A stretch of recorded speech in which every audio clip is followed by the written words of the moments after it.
Hello दोस्तों, की हाल चाल। तो स्वागत है अपनी पाठशाला में। तो आशा करता हूं आप लोग भी मस्त होंगे, बेहतर होंगे। तो बेटा आज एक नई शुरुआत होगी और इस नई शुरुआत के साथ हम NEET 2025 plus board Hindi medium, अब आपका चाहे कोई भी बोर्ड हो, चाहे एमपी बोर्ड हो या राजस्थान बोर्ड हो या यूपी बोर्ड हो या बिहार बोर्ड हो, जितना भी हिंदी मीडियम का बोर्ड है बेटा, उसके साथ में 12th फिजिक्स प्लस नीट का कंटेंट को मैं कवर करूंगा, है ना। तो सबसे पहले आज हम 12th का पहला चैप्टर, है ना, 12th से इसका पहला चैप्टर पढ़ने जाएंगे, विद्युत आवेश तथा क्षेत्र। तो बेटा हम सबसे पहले देखो हर चीज ने हम बेसिक से हाई लेवल तक चलेंगे।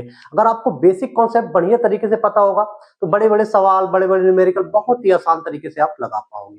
तो हम सबसे पढ़ने वाले हैं भाई, सबसे पहले पढ़ेंगे आवेश। तो भाई आवेश को पढ़ाने के पहले सबसे एक छोटा सा क्वेश्चन होगा, वो आप लोग 9th में ही पढ़ चुके होंगे, द्रव्यमान किसे कहते हैं।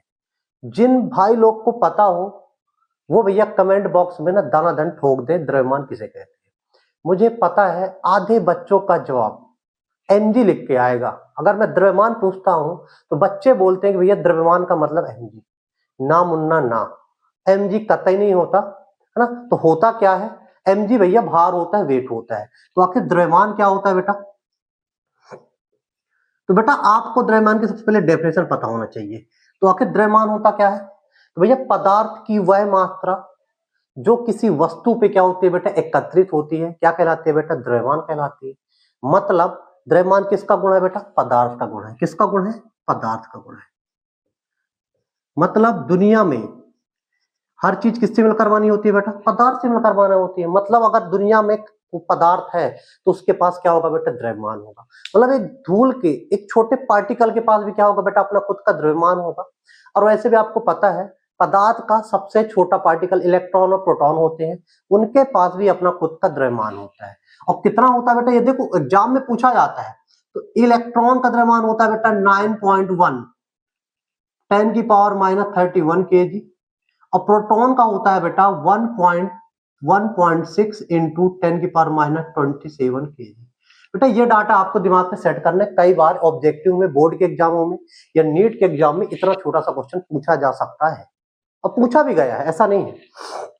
तो हमको क्या बात समझ में आई कि द्रव्यमान क्या है बेटा, पदार्थ का गुण है। तो क्या पदार्थ का एक ही गुण होगा, नहीं, बहुत सारे गुण होंगे, है ना। जैसे बेटा, जैसे मैं भी किससे मिलकर बना हूं बेटा, पदार्थ से। तो मेरा पहला गुण क्या है बेटा, द्रव्यमान, मैं 70 kg का हूं, ठीक है। अब बहुत सारे गुण होंगे। अब जैसे बेटा मेरी स्किन, ये देखो स्किन को मैं खींच रहा हूं, छोड़ रहा हूं, फिर वापस चली गई। ये देखो खींच रहा हूं, छोड़ा तो वापस चली गई। इस गुण को क्या बोलते हैं बेटा, इलास्टिसिटी बोलते हैं, प्रत्यास्थता बोलते हैं, है ना। अगर मैं बेटा बहुत काला होता तो क्या करता बेटा, लाइट को, धूप को क्या करता बेटा, एब्जॉर्ब करता। तो मेरे ये बेटा कौन सा गुण हो जाता है बेटा, एब्जॉर्बिविटी हो जाता है ना। तो बेटा पदार्थ के मतलब बहुत सारे गुण होते हैं, उन्हीं गुण में से एक गुण क्या होता है बेटा, आवेश होता है। तो बेटा ये क्या लिखा हुआ बेटा, आवेश पदार्थ का मूलभूत गुणधर्म। मतलब दुनिया में कोई भी पदार्थ, एक डस्ट पार्टिकल हो, चाहे मैं हूं, साइट हो, चाहे कुछ भी हो, ये मार्कर हो, अगर बेटा जिस सब किससे मिलकर बने बेटा, पदार्थ से मिलकर बने हैं, तो उनके पास द्रव्यमान भी होगा और क्या होगा बेटा, आवेश भी होगा, ठीक है। अब भैया और काम क्या करता है आवेश बेटा, अगर कहीं पे भी दो आवेश है तो उनके बीच में एक बल अनुभव करता है, उस बल को क्या बोलते हैं, स्थिर वैद्युत बल बोलते हैं। क्या बोलते हैं, स्थिर वैद्युत बल बोलते हैं। ये होता क्या बेटा, अभी आगे बेहतर तरीके से पढ़ेंगे। और काम क्या करता है बेटा, अगर किसी पदार्थ या वस्तु के पास आवेश है तो अपने चारों ओर विद्युत क्षेत्र भी उत्पन्न कर सकता है और चुंबकीय क्षेत्र भी उत्पन्न कर सकता है। अब ये किस कंडीशन में क्या उत्पन्न करता है बेटा, यहां से क्वेश्चन पूछा जाता है, दिमाग में सेट कर लो बेटा। अगर आवेश आपका स्थिर अवस्था में है तो सिर्फ और सिर्फ विद्युत क्षेत्र उत्पन्न करेगा, चुंबकीय क्षेत्र उत्पन्न नहीं करेगा, विद्युत चुंबकीय तरंगें उत्पन्न नहीं करेगा। अगर जो आपका आवेश है बेटा समान वेग से गतिमान है तो विद्युत क्षेत्र भी उत्पन्न करेगा और चुंबकीय क्षेत्र भी उत्पन्न करेगा, विद्युत चुंबकीय तरंगें नहीं करने वाला। यदि आपका आवेश कैसा है बेटा, त्वरित है, त्वरित का मतलब असमान वेग से गतिमान है, तो बेटा क्या विद्युत क्षेत्र भी उत्पन्न करेगा, चुंबकीय क्षेत्र भी उत्पन्न करेगा और विद्युत चुंबकीय तरंगें भी उत्पन्न करेगा। बेटा ये जो क्वेश्चन है ना नीट में पूछा ये क्वेश्चन जो है नीट में पूछा जा चुका है। अब बोर्ड में बेटा, बोर्ड में तो ये हर साल पूछा जाने वाला क्वेश्चन है कि भैया गतिमान आवेश उत्पन्न करता है, विद्युत क्षेत्र भी उत्पन्न करता है और चुंबकीय क्षेत्र भी उत्पन्न करता है, मतलब दोनों उत्पन्न करता है। और नीट में ये क्वेश्चन पूछा जा चुका है। तो बेटा ये बात समझ में आई कि नहीं समझ में आई, आवेश आखिर है क्या थी। अब आवेश के कुछ की पॉइंट पढ़ते हैं बेटा, है ना, कि बेटा इसका मात्रक क्या है, ये सब क्वेश्चन पूछा जाता है। तो बेटा द्रव्यमान भी समझ में आ गया होगा और आवेश भी, ये दोनों बेटा एक दूसरे को ना इंटर रिलेट करते हैं। अभी आगे आगे जाएंगे समझ में आएगा कैसे एक दूसरे को इंटर रिलेट करते हैं, जब मैं आपको कूलॉम्स लॉ पढ़ाऊंगा। तो अब यहाँ पे पढ़ते हैं बेटा कुछ आवेश के की पॉइंट पढ़ेंगे। तो आवेश सबसे पहले राशि कौन सी है बेटा, तो आवेश किसका गुण है बेटा, पदार्थ का गुण है। मतलब इसके पास सिर्फ और सिर्फ क्या होगा बेटा, परिमाण होगा, है ना, दिशा नहीं होगी, एक नंबर होगा। तो बेटा कौन सी राशि है बेटा, यह अदिश राशि है। कौन सी राशि है बेटा, अदिश राशि है। ये हो गया भैया अदिश राशि है। मतलब अब अदिश राशि का मतलब क्या बेटा, इसका जोड़ घटाना कैसे किया जाएगा बेटा, बीजगणितीय योग किया जाएगा। अगर बेटा बहुत सारे आवेशों को जोड़ना घटाना हो तो बीजगणितीय योग मतलब उनको चिन्ह के साथ जोड़ घटा सकते हो। ये अभी अपन सवाल करेंगे तो वहां पे पता चल जाएगा। इसके बाद बेटा इसका सूत्र, तो बेटा आवेश का जो आवेश को किससे शो करते हैं बेटा, क्यू से, चाहे स्मॉल क्यू लिख लो चाहे बेटा कैपिटल क्यू लिख लो। क्यू बराबर क्या होता है बेटा, विद्युत धारा गुणे समय होता है। ये इसका हो गया बेटा सूत्र। अगर आपको सूत्र पता है तो आप क्या बना ले जाओगे बेटा, मात्रक बना ले जाओगे। और ये कौन सा मात्रक है बेटा, एसआई मात्रक है। कौन सा मात्रक है, एसआई मात्रक। तो धारा को किससे नापते हैं बेटा, एम्पियर से।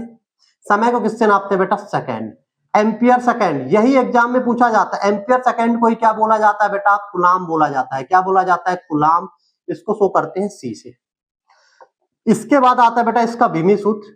तो बेटा अगर आपको मात्रक पता है तो विमी सूत्र भी आसानी से बना ले जाओगे।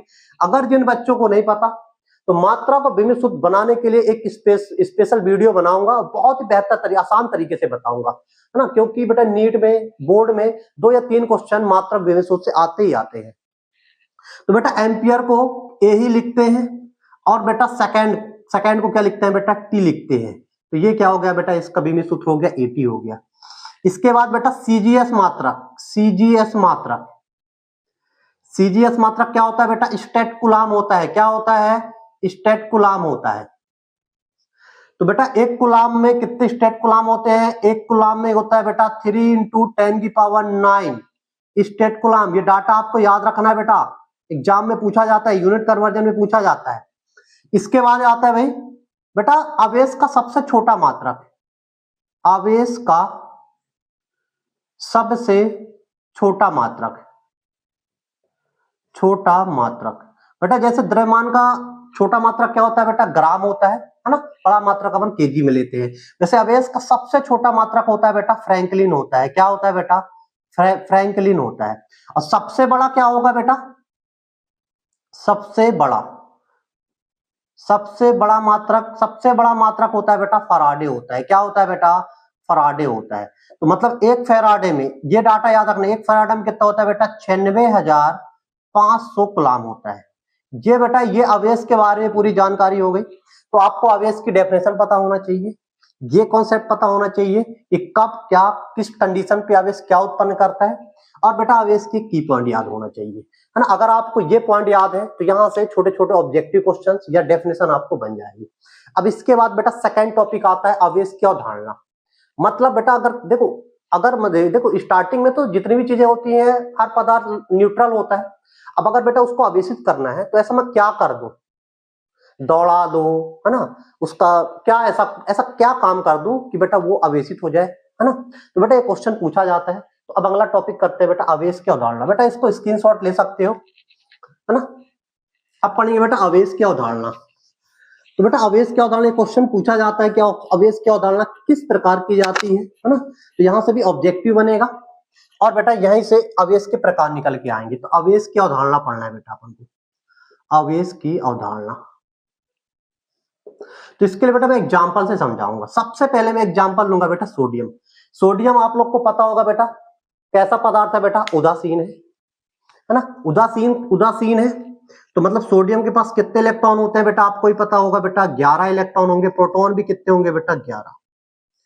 और इसके इलेक्ट्रॉनिक विन्यास कितना होगा बेटा, 2 8 1। मतलब सोडियम के बाहरी कक्षा में कितने इलेक्ट्रॉन होते हैं बेटा, 1। अगर बेटा सोडियम को अपना अष्टक पूर्ण करना है तो क्या करना पड़ेगा बेटा, 1 इलेक्ट्रॉन या तो बाहर जाने दो या 7 इलेक्ट्रॉन बाहर से लेकर आने दो। और आपको ही पता है बेटा केमिस्ट्री पढ़े होगे, अगर किसी पदार्थ को अपना अष्टक पूर्ण करना है तो उसके आउटर सेल में कितने इलेक्ट्रॉन होने चाहिए बेटा, 2 8 8 18 होने चाहिए। तो अगर सोडियम को भैया अपने बेटा अष्टक पूर्ण करना है तो एक इलेक्ट्रॉन बाहर जाने दे या 7 बाहर से लेकर आ जाए, तो क्या आसानी है बेटा, एक इलेक्ट्रॉन को बाहर जाने देना, ये सबसे आसान है। तो अगर एक इलेक्ट्रॉन बेटा बाहर निकालेगा तो अब इसके पास कितने इलेक्ट्रॉन बचेंगे बेटा, 10 इलेक्ट्रॉन बचेंगे। प्रोटॉन कितने रहेंगे बेटा, 11। अब यहां पे बताओ बेटा क्या ज्यादा है, इलेक्ट्रॉन ज्यादा है कि प्रोटॉन ज्यादा है? प्रोटॉन ज्यादा है। अब बेटा आपको ही पता है प्रोटॉन किस नेचर का होता है बेटा, पॉजिटिव नेचर का, मतलब एक प्रोटॉन इसमें क्या है बेटा, ज्यादा है। मतलब इस वस्तु पे पास कौन सा आवेश आ जाएगा बेटा, धनावेश आ जाएगा। कौन सा आवेश आ गया बेटा, धनावेश आ गया। अब बेटा किसके कारण आए बेटा, इलेक्ट्रॉन बाहर निकालोगे तो इस वस्तु के पास इलेक्ट्रॉन की क्या हो जाएगी बेटा, कमी हो जाएगी। तो मतलब अगर वो किसी भी पदार्थ से इलेक्ट्रॉन बाहर निकालोगे तो उसके पास कौन सा आवेश आ जाएगा बेटा, इलेक्ट्रॉन की कमी। कौन सा आवेश आ जाएगा बेटा, धनावेश आ जाएगा। या तो आप इसको ऐसे लिख सकते हो, या तो नंबर ऑफ इलेक्ट्रॉन क्या होगा बेटा, कम हो गए नंबर ऑफ प्रोटॉन से। ये भी ऐसे भी स्टेटमेंट पूछा जा सकता है। और आपको अभी बताया कि हर इलेक्ट्रॉन का अपना खुद का क्या होता है बेटा, द्रव्यमान होता है। मतलब अगर किसी वस्तु से इलेक्ट्रॉन बाहर निकालते हैं, बेटा मैं एक पदार्थ हूं, अभी बेटा मेरी बॉडी क्या है बेटा, न्यूट्रल है, उदासीन है। अगर मेरी बॉडी से आप बाहर इलेक्ट्रॉन निकाल दोगे तो मेरे शरीर में कौन सा चार्ज आ जाएगा बेटा, धनावेश चार्ज आ जाएगा। और इलेक्ट्रॉन निकलेंगे तो अपना इलेक्ट्रॉन का क्या होता है बेटा, खुद का द्रव्यमान होता है। मतलब मेरे शरीर का द्रव्यमान क्या हो जाएगा बेटा, घट जाएगा। मतलब वस्तु का क्या हो जाएगा बेटा, द्रव्यमान क्या हो जाएगा बेटा, वस्तु का द्रव्यमान क्या हो जाएगा, वस्तु का द्रव्यमान क्या हो जाएगा बेटा, घट जाएगा। क्या हो जाएगा, घट जाएगा।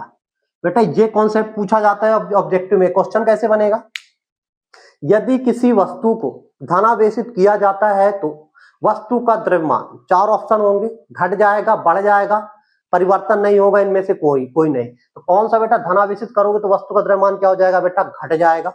आ गया भाई समझ में, इलेक्ट्रॉन की कमी हो जाएगी, या इलेक्ट्रॉनों की संख्या प्रोटॉनों की संख्या से क्या हो जाएगा बेटा, कम हो जाएगा। तो भैया समझ में आया कि बेटा किसी भी वस्तु पे धनावेश कैसे आता है, या धनावेशित करने के लिए क्या करना पड़ेगा। इसके बाद बेटा मैं दूसरा एग्जांपल ले रहा हूं बेटा, क्लोरीन का, है ना। उससे अपन समझते हैं कि वस्तु पे ऋणावेश कैसे आता है। तो क्लोरीन भी क्या है बेटा, उदासीन है। इसके पास भी कितने इलेक्ट्रॉन होते हैं बेटा, 17 इलेक्ट्रॉन होते हैं। कितने होते हैं, 17। प्रोटॉन भी कितने होते हैं बेटा, 17 प्रोटॉन होते हैं। इलेक्ट्रॉनिक विन्यास क्या होगा बेटा, 2 8 7 होगा। मतलब बेटा क्लोरीन के बाहरी कक्षा से अगर बेटा अपना अष्टक पूर्ण करना है तो क्या करना पड़ेगा, एक इलेक्ट्रॉन क्या कर ले, बाहर से ले या 7 जाने दे। तो एक इलेक्ट्रॉन भैया लेने में आसानी है। अब एक इलेक्ट्रॉन भैया बाहर से ले रहा है क्लोरीन, तो कितने कितने इलेक्ट्रॉन हो जाएंगे बेटा, 18 हो जाएंगे। प्रोटॉन कितने रहेंगे बेटा, 17 के 17। अब क्या ज्यादा हो गया बेटा, इलेक्ट्रॉन ज्यादा हो गया। इलेक्ट्रॉन किस नेचर का होता है बेटा, ऋणावेश होता है। क्या होता है बेटा, ऋणावेश होता है। क्या होता है, ऋणावेश। तो बेटा ये वस्तु क्या होगी, ऋणावेशित हो गई। और ऋणावेशित कैसे हो गई बेटा, इस बार इलेक्ट्रॉन की कमी हुई कि ज्यादा हुई, तो इलेक्ट्रॉन क्या हो गया बेटा, बढ़ गए। तो इलेक्ट्रॉन की क्या हो गई बेटा, अधिकता हो गई। क्या हो गई, अधिकता हो गई। इसका मतलब क्या हो गया, नंबर ऑफ इलेक्ट्रॉन ज्यादा हो गए नंबर ऑफ प्रोटॉन से। अब भैया ये बताओ, जैसे मैं बेटा अभी उदासीन हूं, बाहर से बहुत सारे इलेक्ट्रॉन अपने बॉडी पे ले रहा हूं, तो मेरी बॉडी कौन सा चार्ज हो जाएगी बेटा, ऋणावेशित हो जाएगी। और अभी आपको बताया हर इलेक्ट्रॉन का अपना खुद का द्रव्यमान होता है। अब मैं बाहर से इलेक्ट्रॉन ग्रहण कर रहा हूं, ले रहा हूं, तो इलेक्ट्रॉन की बेटा मेरे बॉडी में दिखता हो गई। मतलब मेरे बॉडी का द्रव्यमान बढ़ेगा कि घटेगा, बढ़ेगा भैया। तो बेटा याद रखना, जब भी वस्तु ऋणावेशित होगी तो वस्तु का द्रव्यमान क्या हो जाएगा, वस्तु का द्रव्यमान बढ़ेगा। क्या हो जाएगा बेटा, बढ़ेगा। तो ये समझ में आया कि नहीं है बेटा, आवेश की अवधारणा। मतलब बेटा अगर आपसे क्वेश्चन पूछा जाए कि आवेश की अवधारणा किसके आधार पर की जाती है, इलेक्ट्रॉन, न्यूट्रॉन, प्रोटॉन, मतलब तो बेटा किसके अकॉर्डिंग की जाती है बेटा, इलेक्ट्रॉन के आधार पर। अगर आप किसी बॉडी से बेटा इलेक्ट्रॉन बाहर निकालोगे तो बेटा इलेक्ट्रॉन बाहर निकालोगे तो धनावेशित आ जाएगा, और इलेक्ट्रॉन बेटा ग्रहण करेगी अगर कोई बॉडी तो क्या हो जाएगी बेटा, ऋणावेशित। मतलब बेटा आवेश की अवधारणा किसके आधार पर की जाती है बेटा, इलेक्ट्रॉन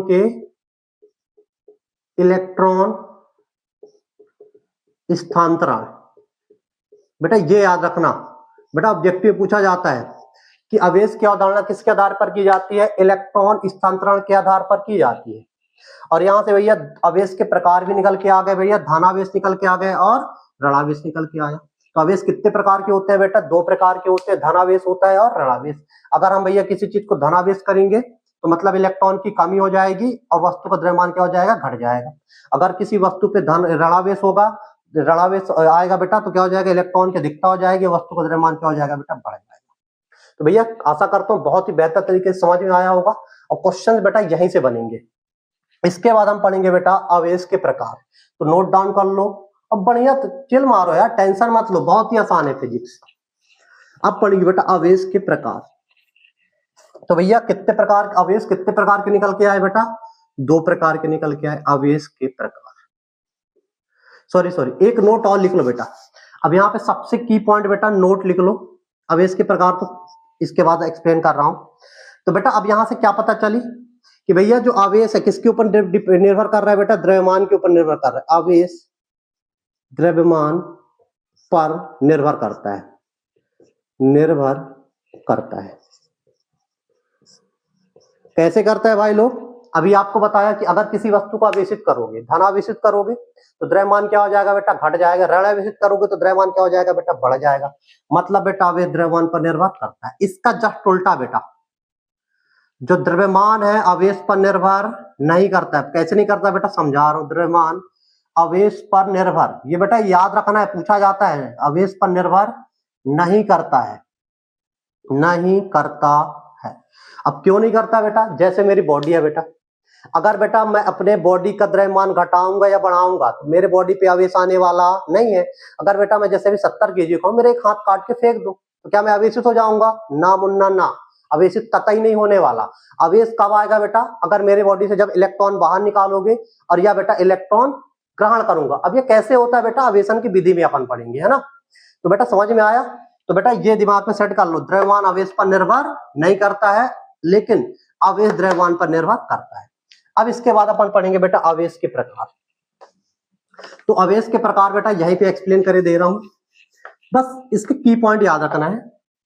तो ये हो गया भैया आवेश के प्रकार, आवेश के प्रकार। तो बेटा कितने प्रकार, पहला कौन सा होगा बेटा, धनावेश होगा। धनावेश किससे शो करेंगे बेटा, प्लस क्यू से। दूसरा क्या होगा बेटा, ऋणावेश होगा, माइनस क्यू से। तीसरा क्या होगा बेटा, उदासीन आवेश, उदासीन। अगर आवेश उदासीन है तो क्या होगा बेटा, क्यू बराबर क्या होगा बेटा, 0। तो ऋणावेश कब होता है बेटा, जल्दी बताओ, इलेक्ट्रॉन की कमी के कारण। ऋणावेश कब आता है बेटा, इलेक्ट्रॉन की अधिकता के कारण। अब बेटा उदासीन आवेश कब होता है बेटा, नंबर ऑफ इलेक्ट्रॉन बराबर होंगे नंबर ऑफ प्रोटॉन। ये बेटा आपको दिमाग में सेट करना है। अब इसके बाद आता है बेटा आवेश की प्रकृति। बेटा अगर आपको आवेश की प्रकृति नहीं पता होगा तो बेटा जब मैं कूलॉम्स लॉ पढ़ाऊंगा वहां पे न्यूमेरिकल्स होंगे, कॉन्सेप्चुअल सवाल होंगे, वो आप अप्लाई नहीं कर पाओगे। तो बेटा आवेश का नेचर पता होना चाहिए कि बेटा उसका नेचर कैसा होता है। तो बेटा यहाँ पे अपन आवेश के नेचर 2 टाइप के होते हैं बेटा, एक सजातीय आवेश होता है और एक विजातीय आवेश होता है। तो अपन क्या पढ़ेंगे बेटा, आवेश की प्रकृति, आवेश की प्रकृति।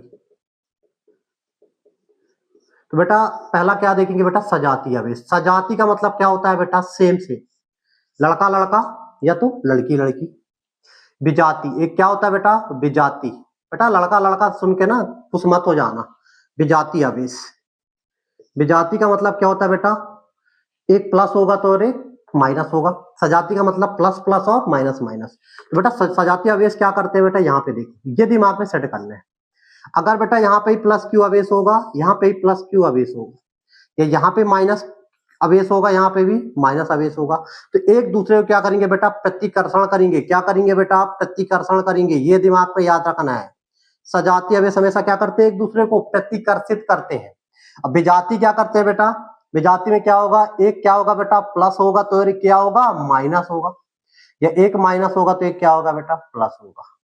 ये क्या करेंगे बेटा, एक दूसरे को आकर्षण करेंगे। क्या करेंगे, आकर्षण करेंगे। क्या करेंगे, आकर्षण करेंगे। तो बेटा सजातीय आवेश का मतलब समझ गया बेटा, सजाती मतलब ये भी धन होगा और ये भी धन होगा, एक दूसरे को क्या करेंगे बेटा, प्रतिकर्षित करेंगे, है ना। ये तो दोनों माइनस होंगे तब भी क्या करेंगे, एक दूसरे को प्रतिकर्षित करेंगे, है ना। विजाती मतलब एक प्लस होगा और एक माइनस होगा, एक दूसरे क्या करेंगे बेटा, आकर्षित करेंगे। समझ में आया कि नहीं आया बेटा। ये अगर ये नेचर आपको दिमाग में सेट हो गया तो आप कभी भी बेटा, आकर्षण प्रतिकर्षण बल होते हैं। अब ये कैसा लगता है बेटा, है ना। जब अपन कूलम्ब्स लॉ पढ़ेंगे तो आपको बता दूंगा कैसे लगाया जाता है, सिर्फ आपको अभी इसका नेचर पता होना चाहिए। इसके बाद आता है बेटा आवेश के गुणधर्म। तो बेटा आवेश के गुणधर्म 3 टाइप के होते हैं और ये अगले लेक्चर में आपको एक्सप्लेन करूंगा, लेकिन अभी इनकी हेडिंग देख लो बेटा। आवेश के गुणधर्म, तो पहला गुणधर्म क्या बेटा, आवेश के योज्यता का नियम। आवेश के योज्यता का नियम। बेटा योज्यता का मतलब होता है बेटा जोड़ घटाना, मतलब आवेशों को जोड़ना है कैसे है, घटाना कैसे है बेटा। तो आपको पहले बता दिया बेटा आवेश कौन सी राशि है बेटा, अदिश राशि, मतलब इसका जोड़ घटाना कैसे होगा बेटा, बीजगणितीय योग से होगा। दूसरा बेटा आवेश का क्वांटमीकरण। आवेश का क्वांटमीकरण, क्वांटमीकरण का मतलब होता है बेटा फिक्स अमाउंट में कोई भी चीज मिलेगी तो कैसे मिलेगी बेटा, फिक्स अमाउंट में। इसके बारे में बेटा यहां से क्वेश्चन आता ही है, इसके बारे में बहुत ही बढ़िया तरीके से पढ़ेंगे। और तीसरा बेटा आवेश संरक्षण का नियम। आवेश संरक्षण का नियम मतलब आवेश क्या है बेटा, अमर है। आवेश संरक्षण का नियम, संरक्षण कहीं पे आ जाए ना बेटा, संरक्षण का मतलब होता है अमर। जैसे आत्मा क्या है बेटा, अमर है, आत्मा संरक्षण का नियम, लॉर्ड ऑफ कृष्णा। इसके बारे में बहुत ही बेहतर तरीके से पढ़ाऊंगा। तो ये अगला टॉपिक बेटा अगले लेक्चर में ये सब चीजें पढ़ाने वाला। तो अगर मेरा वीडियो आप लोग को बढ़िया लगे बेटा, तो हिंदी मीडियम के कोई भी बोर्ड हो, एमपी बोर्ड हो, यूपी बोर्ड हो, बिहार बोर्ड हो, और बेटा साथ में नीट का कॉन्सेप्ट बढ़िया तरीके से पढ़ाऊंगा। तो मेरा नाम है दिग्विजय अभियान, या मुझे प्यार से दिग्गी सर ही बोलते हैं, और आप लोग को जो अच्छा लगे बेटा वो बोलो। तो अगर बेटा मेरा वीडियो अच्छा लगा हो तो अपने दोस्तों को जरूर शेयर करें। जब तक के लिए ओके बाय।